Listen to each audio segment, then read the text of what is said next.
Good evening to you. It's 10:51 on Thursday, February 15th, day after Valentine's Day. Purdue has improved to 23-2 by scratching and clawing their way back into a game that they were down for a long time versus Minnesota. Minnesota played great. Purdue wins 84-76 in Mackey Arena. Unusual times during the night. There was near silence in Mackey. Very, very weird to see that at Mackey Arena ever, let alone this season. And Minnesota, quite frankly, just took the fight to Purdue by shooting the three-pointer really, really well. Zach Edey got into foul trouble early, and that was tough for Purdue to overcome. A couple guys stepped up big, made big plays, and in the end, Purdue kind of had a war of attrition against Minnesota. Make no bones about it, though. Scoring 76 points on Purdue isn't easy.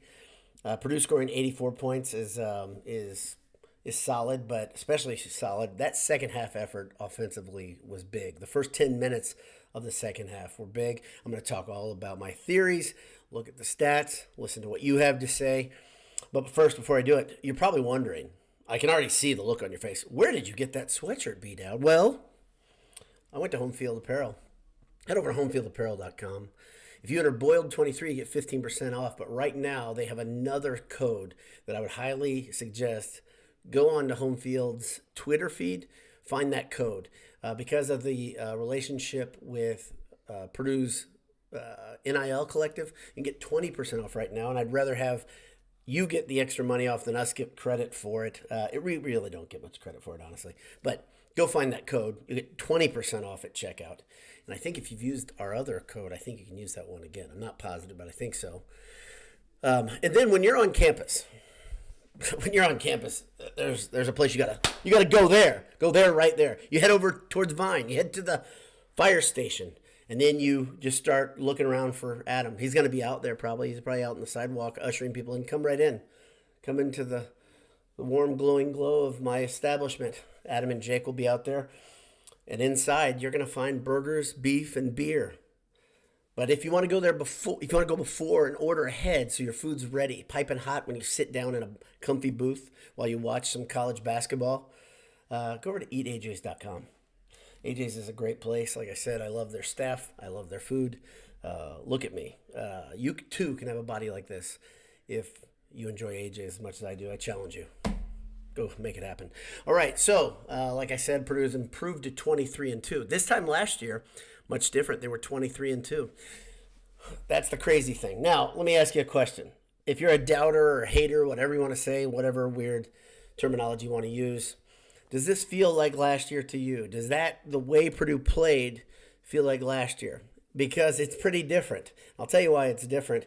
It's different because Minnesota really, they played the better game than Purdue. They were hitting everything. Purdue was having a hard time getting out to them on defense on the perimeter, but they were knocking everything down. The first half, I think at one point they were shooting well over, I think, close to 60% from three. They were hitting everything. But the big thing is when Zach Edey gets into foul trouble, it's an issue for Purdue. Purdue has to change everything. The guys who came in for him, first off, Caleb first came in, had a couple really slick spin moves and up and under, really, really played big, played well, reminds you how good he is and how if he comes back next year, if he chooses to come back next year, I'm not trying to put any words in his mouth, he can be deadly good. And he is an extremely effective basketball player offensively. He just gets limited minutes. But one thing he did, after he was fouled on the baseline, he missed a free throw. And that was a theme all night. Purdue struggled from the free throw line. Not only Zach, who was, I think, 50-something% from the free throw line. I'll talk about it in a second. But the rest of the Purdue teams was struggling. I think they finished, I'm guessing, right around 60%. I looked, it was 60% with like 6 minutes left. Really struggling from the free throw line, and that makes a big difference. A lot of Purdue games where it's tighter than it should be, it comes down to doing the little things. One of the little things you can do is make free throws. Also, in the first half, they turned over the ball a ton. I believe 8 turnovers in the first half. I don't know how many they ended the game with. Zach Edey, though, got to play a more unencumbered brand of basketball in the second half. Braden Smith played absolutely huge. When Purdue needed buckets, Braden Smith made them. Lance Jones had his second game in a row where he's a little bit off. Not as off as last game, but his three-point shot, he's pushing it a little bit. It looks like, I think he had two, you can correct me if I'm wrong, but I think he had two air balls where he just pushed the ball to the side. He's got to slow down. Got to get back to where he was, get comfortable again. But part of the reason he was uncomfortable, Minnesota was playing at a high pace. Really impressive pace. Hawkins is very good. Christie's very good. There's another guard on Minnesota that was filling it up in the first half. Then on top of that, you got Garcia, who's just tough to guard. He's 6'11 and a half, and he can stretch the court. He plays like a mobile wing, but he's that tall, and he's a long 6'11". I bet his wingspan's 7'6". He's leaner than Zach, but he's quick on his feet, and it created problems for Purdue for much of the game. So let's look at the stats. Purdue improves to 23-2. They win 84-76. How'd they do it? Well, much of how they did it was Zach Edey was Zach Edey. He was not able to get Joe Barry Carroll's record. I think he needed 20 boards. Instead, he gets just 15. 24 points, 15 boards, 2 assists, a block, but he turned over the ball 4 times. He also got visibly frustrated, which is pretty unusual. You could see a couple times he was mad at getting beaten on. One time specifically, though, if you were watching the game, you saw a guy named Wilson come into the game. Wilson, number 33. He looks literally like an old scrapper from the 1920s, but he's about 6'10", so he's a little different than those guys. But he has kind of an old-timey mustache hidden under his beard, and he's a goon. He played football last year at East Washington, and he was brought in just to throw fouls at teams. He doesn't play very much, but today he played. He had a hook and hold that he should have gotten ejected for. He did not get ejected. That was one of the moments when I think Edey was starting to boil over. But they were throwing fouls at Edey, another guy that had a lot of fouls, trying to do his best. Payne didn't play dirty at all. Payne played hard. He fouled out. He finished with 8 points. But they did what they could. They did what they could against Edey, and Edey, I think, was a little bit off his, I would guess, I don't have the minutes yet up here, but I bet he was 3 or 4 minutes off his average for playing time because of the foul trouble in the first half. Painter actually played, I don't want to say played with fire a bit, but he kept Edey in more than I thought he would, and played an offense-defense for parts of the first half, which was a little bit surprising to keep Edey from getting that third foul, but I was surprised he was playing that much. He must have felt like the game was teetering a bit into getting out of hand. I believe Minnesota pushed the lead out to double digits at one point in the first half. At the half, though, they had an 8-point lead, 43-35. So Purdue scores, 49 points? Yeah, 49 points in the second half. Pretty solid effort, and it wasn't like some games where they get out to big lead because they're just playing a patsy. They were putting it to Minnesota and really playing a better, more efficient game, and also they turned the pace way up, which is really interesting. You go into a half, you're 8 down, and you think that team just scored 43 on us, Purdue, I'm saying in the locker room, because Purdue's usually not down at the half. And instead of saying, okay, we're going to try to play a different pace, you say we're going to play faster and put them in the position where they're back on their heels. And sure enough, it worked. Purdue turned the pace way up. One guy that helped turning the pace way up came off the bench, Mason Gillis. Played awesome off the bench. He had 14 points, 4 boards, 3 assists, but he was 50% from 3, 4 for 8. And more than just being 50% for 3, he was looking for a shot when other guys were not making their shot, and that's a big deal. That's what I want the mentality for Gillis to have. He's a good shooter. Even when he's not shooting great, he's still a good shooter waiting in the weeds, and he should always be looking for a shot. Pardon me for hitting that mic. It probably sounded horrible. Braden Smith, like I said, very close to a triple-double. Very close. 16 points, 8 boards, 9 assists, 4 steals, and just 2 turnovers. Man, that's hell of a game. So Purdue finishes the game. This is here. You want to hear the key stat to the whole game? Here it is. Obviously, Minnesota shooting the lights out in the first half matters, but more than that, in my opinion, Purdue had 7 turnovers in the first half, and Purdue finishes the game with 10. Another interesting factoid: at one point, Minnesota, I think at the end of the first half, like I said, they were shooting the ball well, but they were playing really, really well on offense. 11 assists, 1 turnover in the half.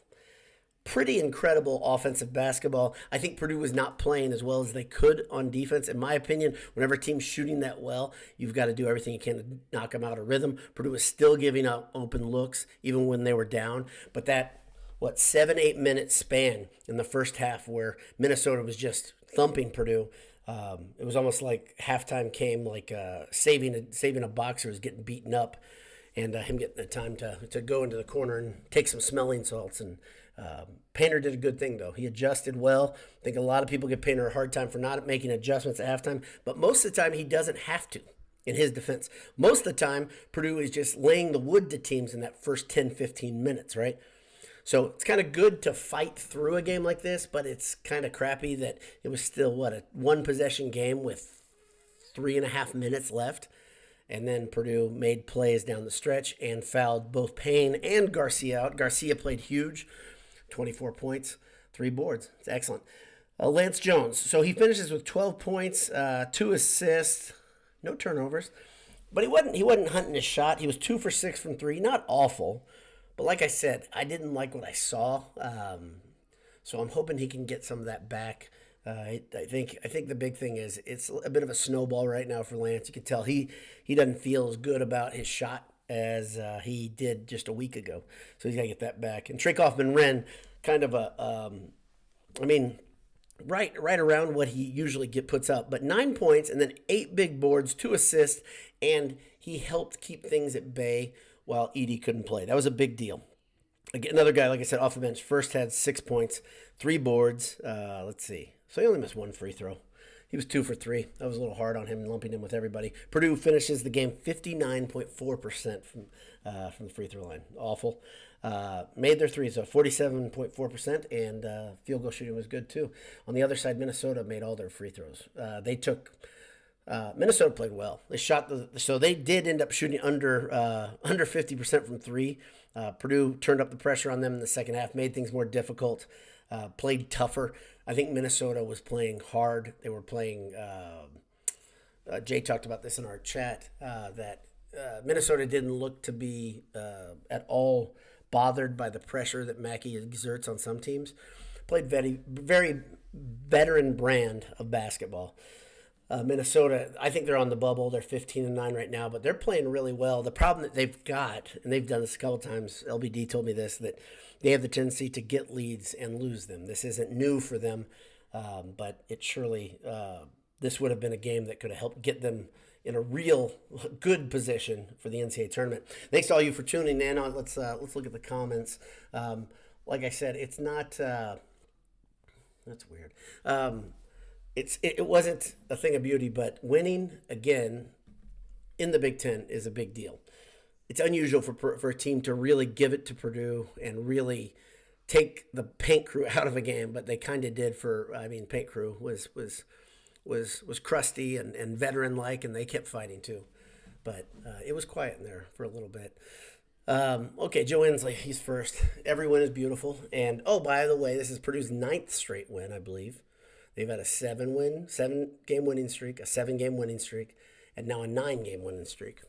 And next game, they go on the road to play the rudderless, Holtman-less Ohio State Buckeyes. Indiana, Colorado says a bit of a cardiac game. Yeah, a little. I was surprised at that first half more than anything. So Ted Berkey, everyone is beautiful. Yep. Need a Bean verse says, well, doubt. I feel gross about that one. May have vomited, but a win is a win. Yeah, Anish, I blamed Anish's brother came to the game. I don't know if you heard that on Handsome Hour. Anish came to the game, and he brought his brother. It's his first time at Mackey Arena. He's an ex-grad, his brother is. And, you can blame him because Anish's brother had a really bad first half, but he turned it on in the second half. He's a fighter.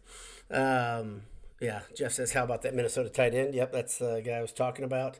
He's a big dude. He's bigger. He looks bigger than a tight end to me, but he's poured into that jersey. Ted Berkey, a magic number is 4 to clinch a share of the Big Ten title. I don't think Purdue should think that way. I appreciate the stat from you, but I don't think Purdue should think that way. I think Purdue should be looking to pound the league into submission. Win it going away again. Win it way outright. Don't worry about what the count is. Just go out and beat everybody. Nathan Dolence says, does anyone else start cleaning their house when games are close? I don't, Nathan. I just yell a lot. I get frustrated. It's a problem. But I think at least you're doing something positive with it. Good on you. That's very good. I wish I did something like that. Kevin in Albuquerque says, I've had my fill of remembering last year. Yeah, no kidding. That's a comment based on something I said earlier. Vincent Moster says Gillis is the man. Gillis came up huge. That's TBD. My daughter, that's her favorite player. I think it has something to do with the way he looks, honestly, not just the way he plays. You guys might disagree. You may just be a fan of his basketball game. Not my daughter. Joe Inslee says all the bigs played well. Edie, Gillis, TKR in first. Yep, no doubt. Colvin got some minutes in the first half. He looked a little bit lost on defense. Again, this is probably, I said, well, if you're looking for a reason, he's got to sharpen up his defense. He just has to. But he got minutes in the first half because of some of the foul trouble. He's got to work on that defense, and I think he is, and I have faith that he's going to get better. So he's got the right guy at the teaching him. Nate Anderson says Zach had a subpar game. He says subparty game. I don't think it was a party game. And Minny 12 threes. It's a tough win. I agree, Nate. Vincent Moster, lawyer, had a rough game. Yeah, I breezed by him. Let me look at that. Yeah, lawyer had a rough game. That's 2 in a row for him, isn't it, as well? 3 points and assist. Yeah, that's so this is, if I was going to watch something, this is what I'm watching. How are Purdue's guards handling this pressure and the grinder of a schedule? The problem is Purdue came off a 6-day bye week, and then they had a 5 days off before this one. So there's going to be a little bit more rhythm now coming after these games. Games are going to be closer spaced. Maybe that's a good thing. Maybe it's a bad thing. Frank Sanders says, get the feeling for Purdue for some years to play down to the competition. The only common denominator is the coach. Yeah, I don't, Frank, I'll tell you, I don't think that's true because they don't play this way against everybody. I think if you're going to look for a common denominator, I would say the common denominator is when you have a team with a really dynamic guard and then a second off guard that can bomb. Well, Minnesota had Hawkins, who's really good with the ball in his hands, and the off guard can shoot threes, and then the other guard was shooting threes tonight. And I think that comes down to if you have a guy that can knock down those balls and Purdue is over pursuing on switches, they're getting lost because sometimes Purdue guards struggle on defense against teams that run a lot of action around the three-point line. And then Garcia is really, really good. Big-time NBA-type body. Chris R. says, according to Minnesota Twitter, they've had a problem all year going cold for long stretches of games. Yeah, and that's what my son said. I think that's absolutely true. Brock Stepler says, Boiler up. Actually wanted to see how this team would respond in a game like this. Good win while playing ugly for the Boilers. Yeah, this is one thing. I think you can start lumping things and being negative about everything you want to do. And you can put your perspective and focus where you want. I kind of want Purdue to have a couple fights down the end so they know that they can handle it. I want them to fight. I want them to be close. Maybe give me another 1 or 2 of those. I don't want really any more than that before the tournament. But if you have a couple of those and you come out victorious, those are just reminders that you can win in a bunch of different ways. I wouldn't say this was another manner of pace or a style of play and anything like that. Like we've talked about that a couple times.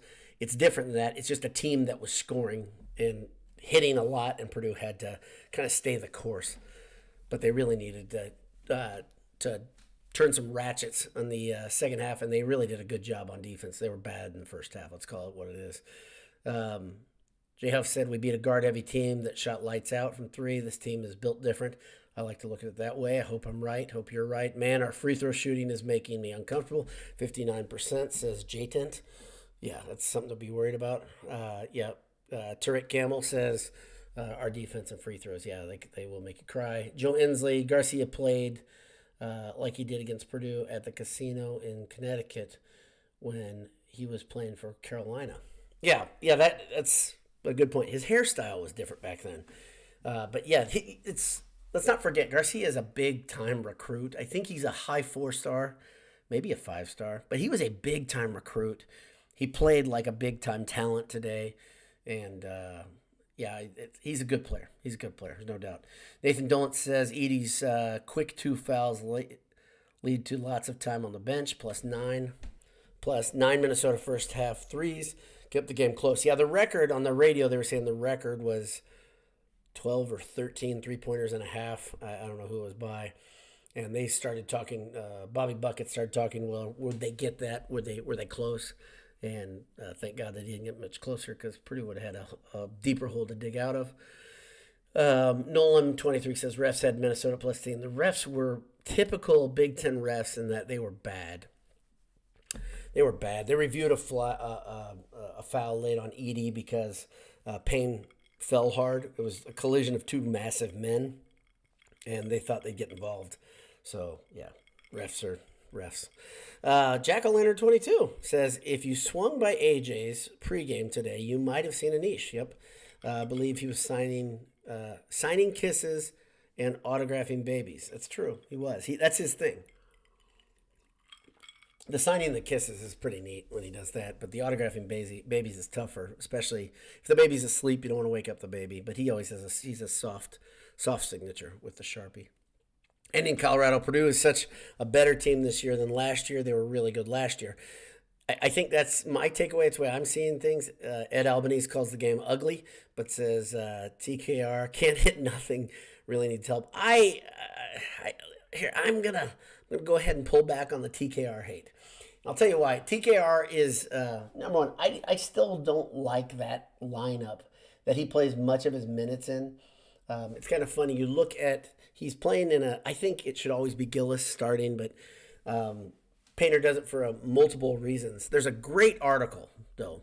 There's a great article that shows how much of a difference in efficiency and a lineup can make. And Adam from AJ sent it to me today.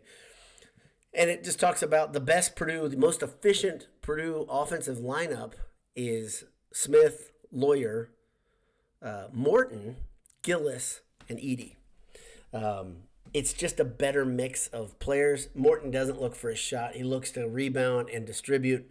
And on defense, when Morton scores, it's generally off of a steal, right? He's not looking for a shot hardly at all anymore. I wish he looked for a shot. I wish his shot was still better. Burden of Society, BOS, says free throws. Yeah, free throws are everything. Gerald Huff says Morton really put pressure on Minnesota. He was a difference maker tonight. Great defense. He changed the trajectory of the game. And part of the reason Painter knows those stats. Painter knows those things like, okay, the team is more efficient with him in the lineup. And part of the reason they're so much more efficient is just the way he plays selfless basketball. That stuff matters. Really matters to a team. Let's see. Edey was 8 of 14 free throw. That's a reaction to what I was saying. Let's see. Michael Ogg says 10 turnovers. Zach was 8 and 14 at the free throw line. The rest of the team was 11 for 18 at the line. Bad night. Let's see. Let's go around a little bit. Brian T. Definitely a higher stress level watching this one. Happy to see the second half response. I was stressed out. I was a little behind. I watched part of this on DVR. I took my wife out for dinner. I don't do the Valentine's Day dinner. And I made a mistake. I made plans with another couple. And so I had to catch up. And so I knew that it was going to get better.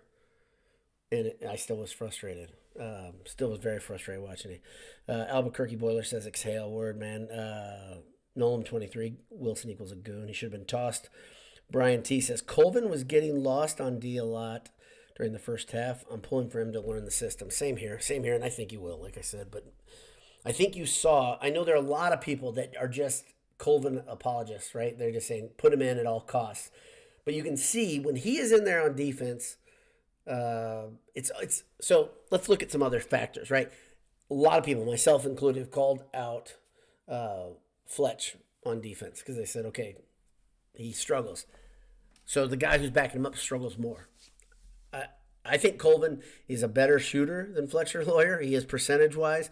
He's a better athlete. I think Fletcher Lawyer is really, really sharp, though, understanding what defenses are doing on offense.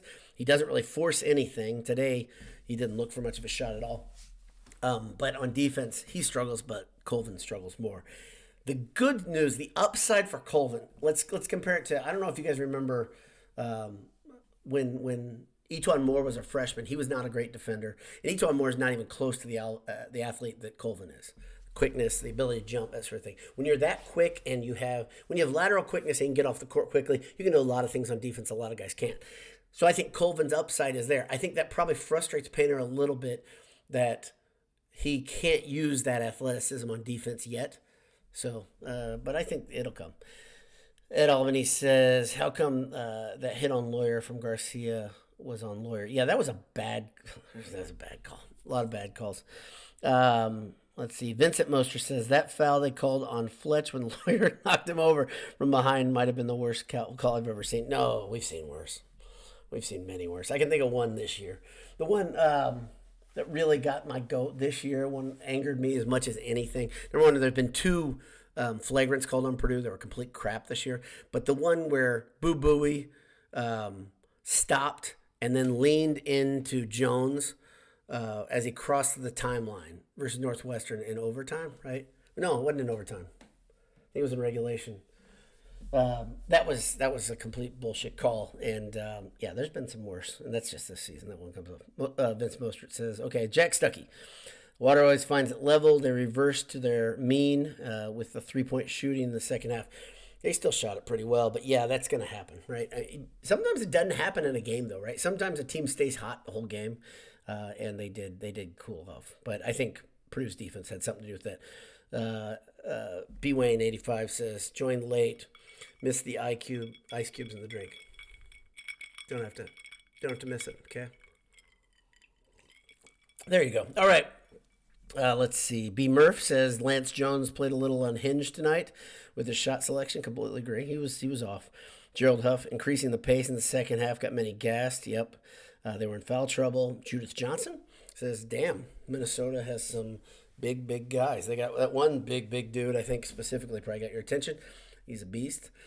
Let's see. Burden on Society champions second half.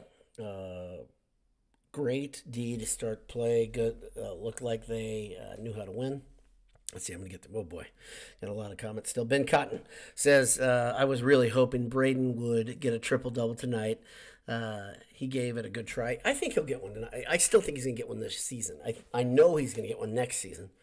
But I think he's going to get one this season. In fact, the guy's good. I don't know if you know this. He was named to the, what they call it, the Naismith mid-season team. And I don't really know what that means, but I do know that means you're really good at basketball, and the Cousy Award can suck it. Ancient Atomic Immortality says, "Yeah, Colvin's ceiling is crazy high, and we need to let him struggle to figure it out, like we did with Ivy." Sure. Different circumstances, right? You have to fit within you can't sacrifice a season to let a guy get to that position. Purdue needed Ivy to look for his shot.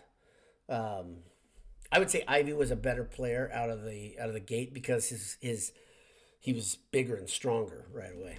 Colvin is athletic, but I think the situation's different too. Purdue has a lot more scoring weapons than they did when Ivy was a freshman. So you can remember, here's another guy, if you want to think back to another guy who got better after his freshman year. Carson Edwards played a lot his freshman year. Again, Carson Edwards was needed because of his atomic heat from deep. But Painter would bench him at unusual times to kind of make sure he understood there's some things he needed to do. Painter loosened that leash as time went on, and by the time he was a junior, Carson was able to play regardless because Paint knew he would shoot himself out of it. So it's a tough thing. Coaching's tough. That's why Painter gets paid the big bucks. Anthony Harrington says Jaden Ivey was in the house tonight. Yes, Ivy was in the house. Katie was in the house, and Rob was doing the game. So that's good. Greg Mitchell, Zach needs to get his free throw touch back, or we're going to see even more hack-a-Zach defense. Yeah, it's a very good point. I think teams are going to dare him to get better, and he needs to get his stroke back. Painter talked about this in a show 2 weeks ago, that when Zach's not shooting the ball well, the ball is rolling out of his hand during his motion. And if you see, he's trying to overcompensate by really flicking his wrist through his motion, probably because it's falling. I keep hitting the mic, sorry. Probably because it's falling that way, I guess. It's falling towards his thumb side. But hopefully he gets figured out. I think it's extremely important, though. Yeah, I'm with you. So we'll see what happens. Bill Keller, Gerald Huff says, Bill Keller, I think, was in the house as well. That's cool. I used to know Bill Keller. I used to ride around on Billy Keller's shoulders when I was a kid. Not a joke. But I did. Billy Keller Not a big man, but he played huge. He was a great point guard for the Boilermakers and the Pacers later. So I think he's a Hall of Famer for both. But that's about it. That's a good solid win. Like I said, Purdue plays Ohio State next. Let's look at the date real quick. I know it's in Columbus, and it is on the 18th. It's coming quickly. So thank you for tuning in. Thanks to Home Field Apparel. Thanks to AJ. Thanks to Adam for the good stuff tonight. Congratulations to everyone who's in the house for free chicken. That happened again. And Joe Inslee says the game's on Sunday at 1 p.m. That's kind of a classic time slot for Purdue Ohio State, isn't it? I mean, I can remember multiple times where Purdue played Ohio State on Sunday afternoon when Moore, Hummel, and Johnson were there. One game was a win in Mackey. I think one was a loss, if I'm remembering correctly. Yeah, it's a good time. That'll be fun, and we'll see. Will Ohio State play inspired under their interim coach? Is it Joe Diebler? Former shooting guard. Guy could shoot the lights out if you can't remember him. Great shooter. Or will they come out and look confused and uninspired? Who's to say? They're more talented than they've been playing. They've got some really good parts. They're an interesting lineup because almost everybody, well, not so much this year. Zed Key's good, but they generally have like a bunch of 6'6" guys. It's not quite that way because Thornton, the sophomore point guard, is still very good. He's tough as nails. So we'll see. We'll see what Purdue can do. It's in Columbus. Columbus is a tough place for Purdue to play, and I don't think it'll be very full, though. It will not be. So I think we had somebody say they were taking their daughter to the game. Might be a good game to look into getting tickets if you've got the time on Sunday. So that's about it. Have a great day. Hammer down. God bless you. I appreciate all you being here. We'll see you soon.